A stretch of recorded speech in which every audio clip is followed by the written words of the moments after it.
quando eu comecei toda essa jornada solitária do autoconhecimento, eu sentia muita culpa, mas muita culpa, por tudo que eu fazia. Qualquer coisa, eu sentia culpa porque eu ia pesquisar, eu sentia culpa por ir trabalhar, eu sentia culpa por conversar com as pessoas, eu sentia culpa por tudo, sentia culpa por estar vivo. Muita culpa. E o pior, eu comecei a ver por um tempo como que era ser uma pessoa convertida numa igreja, dentro de uma igreja. Eu falei, eu vou entrar nessa brincadeira. Eu vou brincar também disso. Vou brincar de convertido e vou começar a observar. Aí eu via os irmãozinhos na igreja evangélica, não vou mencionar qual era, e as conversas que eu tinha com as pessoas e as observações que eu fazia eram de puro julgamento.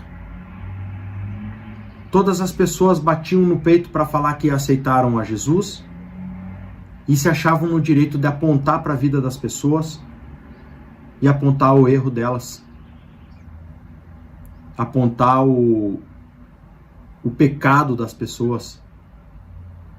E se achavam porque donas do reino dos céus, proprietárias do reino dos céus, e que a igreja era o reino dos céus. Eu comecei a observar esse tipo de coisa. Eu falei, peraí, tá errado isso. Isso não tá certo. Isso não é real. Se a gente tá... E o pior, usavam uma parte muito distorcida da Bíblia. Eu cheguei a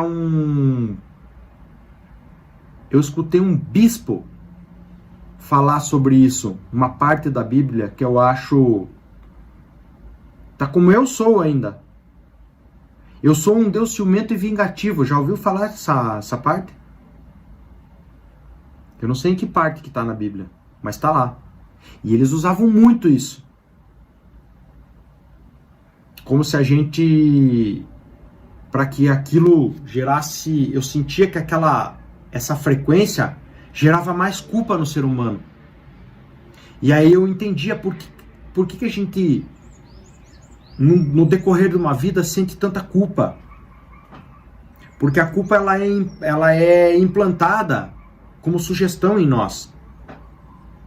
A não seguir outros deuses, a acreditar num Deus que estava fora, a aceitar um Jesus na minha vida e por isso começar a apontar para os defeitos das pessoas e começar a falar sobre o pecado delas, sobre a opção sexual delas, sobre a cor do corpo que elas estavam.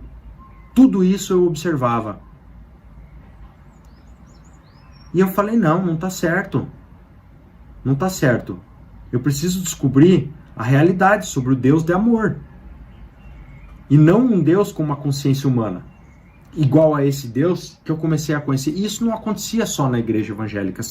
Acontece nos centros de Umbanda, que a gente sabe disso. Porque eu também tive algumas experiências com isso. Acontece na igreja católica, com diversas denominações que existem no mundo. E todo mundo sabe disso. E aí, eu não entendia como que eu ia fazer para vencer isso na minha vida. Para que eu sabia que para eu soltar esse ego ia custar tudo na minha vida. Eu não poderia mais apontar pro irmão, apontar o defeito dele, falar do defeito dele, do que para mim era defeito, aos meus olhos julgadores, aos olhos humanos. Se para mim existe um defeito no meu próximo, aquele defeito está sendo espelhado para mim. É algo da minha sombra que eu não tratei. Porque se somos irmãos e somos a mesma pessoa, somos um todo, estamos só separados por corpos, então não cabe a nós julgar. Porque não temos informações suficientes. O próprio Jesus, quando vieram julgar a mulher adúltera, ele falou: quem não tem pecado, atire a primeira pedra. E ainda ficou um tempinho desenhando na areia até que a ficha do povo começasse a cair, né? Quando começou a cair as fichas, a galera começou a ir embora. Faz sentido, né? E aí eu comecei a ver a entender um pouco da compaixão. Eu escutava falar dentro das instituições sobre compaixão, mas eu não sabia o que era compaixão. Para mim, compaixão simplesmente era uma palavra que não batia nem a curiosidade de saber o que isso significava. Até que levei muitos anos para entender que compaixão é você soltar todo o julgamento.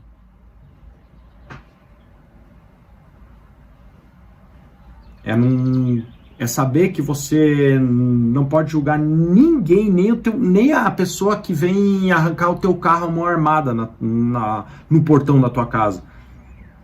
Porque ele é um irmão também. E que nós não temos direito de falar para Deus, dar ordens para Deus como o ser humano dá. Apontando na cara dos outros, apontando os defeitos dos outros, dizendo para ele: não, porque quem sou eu para chegar e falar eu quero morrer com 80 anos de idade, porque eu sou um cara saudável, porque eu estou bem? Quem sou eu para dar uma ordem para Deus? Se Deus é perfeito, Ele sabe todas as coisas. A hora de eu sair daqui, desse plano, só Ele sabe. E eu só estou usando como um exemplo. Tem muitas outras coisas que o homem faz, que o ser humano faz, que ele quer se igualar a Deus. Eu comecei a ver que esse Deus, que eu nunca ia servir um Deus desse tipo, um Deus que tem uma consciência humana, que você errou, ele vai te jogar no inferno, queimar eternamente. Eu via que tinha algo que era muito distorcido em tudo isso aí. Daí resolvi pesquisar muito a fundo sobre todos esses assuntos. Você falou que a gente não pode julgar nem o cara que vem assaltar a gente, exemplo, né? Mas é inevitável que a gente sinta raiva, que a gente sinta ódio, que a gente quer matar o cara também. Você pode sentir, no momento você pode sentir, porque vai ser automático. Isso já está gravado no inconsciente coletivo,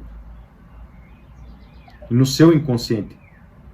Por isso que não há o que perdoar, mas você tem que perdoar a sua inconsciência, a nossa inconsciência, porque aquilo que você mandar para o outro vai refletir em você, vai voltar, mesmo que o outro seja um bandido,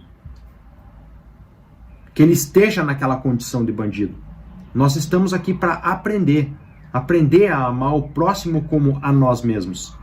Por isso que Jesus foi crucificado, por causa dessa frase: ame teu próximo como a ti mesmo. Não, isso é demais para o ser humano, é demais. Vão matar esse cara porque esse cara falou que tem que amar o irmão. Vão matar o cara. A humanidade é assim, séculos após séculos. Vem alguém, traz uma coisa boa, mata, extermina, para que o povo continue chafurdando na ignorância. Fique preso à Matrix, todo conectado. E continue com aquela sequência de pensamento, sentimento e emoção negativa. Daí, é claro, a pessoa vai estar espelhando aquilo, vai estar co-criando uma realidade alternativa negativa. Sempre. Através de padrões emocionais negativos. Não é de pensamentos negativos. Porque eu não prego pensamento positivo. Não acho que seja... Pensamento positivo é algo do ego. Ah, eu vou ter o carro que eu quiser, a casa que eu quiser, eu vou pensar e vou conseguir. Se você não tiver uma emoção alinhada com esse sentimento, você nunca vai conseguir aquilo. Aquilo nunca vai chegar na tua vida. A não ser que o teu pensamento esteja alinhado com o teu sentimento. Porque o pensamento é apenas... o pensamento ele é uma memória morta. Pensamento é somente memória morta. Por isso que as pessoas continuam criando a mesma realidade. Porque elas continuam puxando pensamentos do passado, sentindo aquela realidade e criando uma emoção condizente com aquele pensamento negativo. Por isso que as pessoas não conseguem sair da realidade que elas vivem, a realidade ruim que elas têm. E isso tudo está relacionado com as sombras.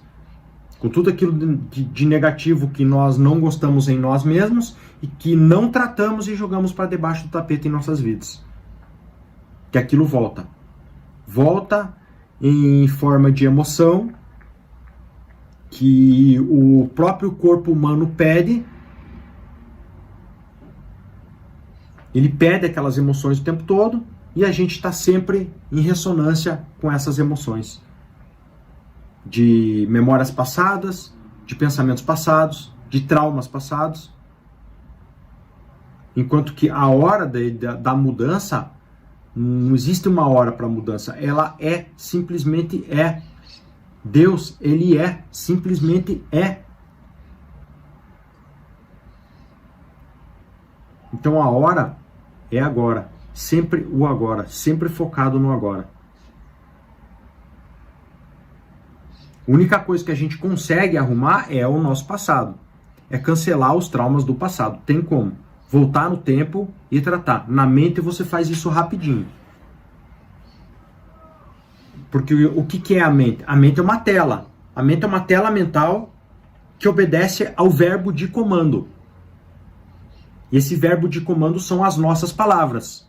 No princípio era o verbo, e o verbo era Deus. E o verbo estava com Deus. E o verbo se fez carne, e habitou entre nós. Então todo verbo de comando que você der,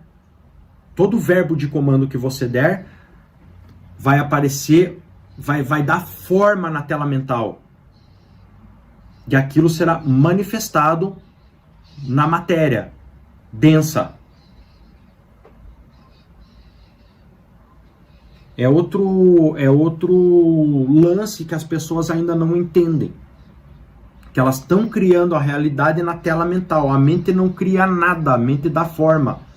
Eu já vi muita gente, muito guru falar que a mente cria. A mente não cria nada. A mente apenas dá a forma na tela mental. Você pensa, está criado na tela mental. Aquilo que você pensar já está navegando na sua aura. Já está no campo de consciência. Aí você solta para aquilo retornar para você. Pensou, sentiu, está criado. Vai pensar em outra coisa. Agora vamos imaginar uma pessoa que está indo no médico. Daí ela está com um problema. Ela vai no médico, trata e coisa e tal. A gente repara nas pessoas, entendeu? Não. Pega duas pessoas conversando normais, ou melhor, normais para o mundo. Então você pega essas pessoas conversando, não, eu tô doente, não, mas eu tô mais. Não, mas eu tô mais doente, não, mas eu tô tomando esse remédio, não, mas eu tô tomando aquele outro. As pessoas só falam nos problemas delas. Então como que elas querem criar uma realidade de cura e libertação se elas mesmas criaram aquilo e continuam recriando aquela realidade? Aí o papo delas, não, mas o meu problema é assim mesmo, e o meu problema é esse, o médico falou isso, e continua pensando na doença, continua pensando. É hora de parar, a humanidade tem que parar. vai no médico, faz o que tem que fazer, toma o remédio e para de falar no problema. Para de pensar na doença, tomou o remédio para sarar, confiou no médico lá, fez o que tinha que fazer, para de falar nisso. Não vive mais esse problema. Tira, troca a realidade, começa a colocar uma nova realidade no lugar. E colocar uma nova realidade é aqui e aqui.